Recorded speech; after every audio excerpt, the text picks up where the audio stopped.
టేస్టీగా ఉండే కొత్తిమీర పచ్చడి కోసం ముందుగా స్టవ్ ఆన్ చేసి 2, 3 టేబుల్ స్పూన్లు ఆయిల్ వేసుకొని, ఒక కప్పు కొత్తిమీర వేసుకొని, దీన్ని ఫ్రై అయినాక దీన్ని తీసి ఒక ప్లేట్లోకి పెట్టి చల్లారబెట్టుకుందాము. ఇప్పుడు అదే ప్యాన్లో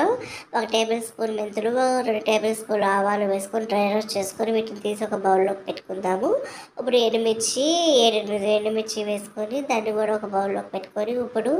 పెద్ద నిమ్మకాయ సైజ్ అంతా చింతపండుని తీసుకొని ఒక గిన్నెలో వేసి వేడి నీళ్ళు పోసి చింతపండు మునిగేదాకా వేడి నీళ్ళు పోసుకొని పక్కన పెట్టుకుందాము. ఇప్పుడు ముందుగా మెంతులు ఆవాలు మిక్సీ పెట్టుకున్నాక ఎండుమిర్చి వేసుకొని టేస్ట్ తగ్గట్లు సాల్ట్ పసుపు వేసుకొని మిక్సీ పెట్టుకున్నాక నానబెట్టుకున్న చింతపండు వేసుకొని మనం ముందుగా ఫ్రై చేసుకున్న కొత్తిమీరని కూడా వేసుకొని మిక్సీ పెట్టుకొని ఇప్పుడు అదే ప్యాన్లోకి స్టవ్ ఆన్ చేసి ప్యాన్ పెట్టుకొని ఆయిల్ వేసుకొని ఆవాలు గుళ్ళు జీలకర్ర వేసుకొని ఎండుమిర్చి వేసుకొని అలానే 2 రెమ్మల కరివేపాకు చిన్నులపాయ రెమ్మలు వేసుకొని మిక్సీ పెట్టుకొని కొత్తిమీర వేసేసి కలిపేసుకొని ఎంతో టేస్టీగా కొత్తిమీర పచ్చడి.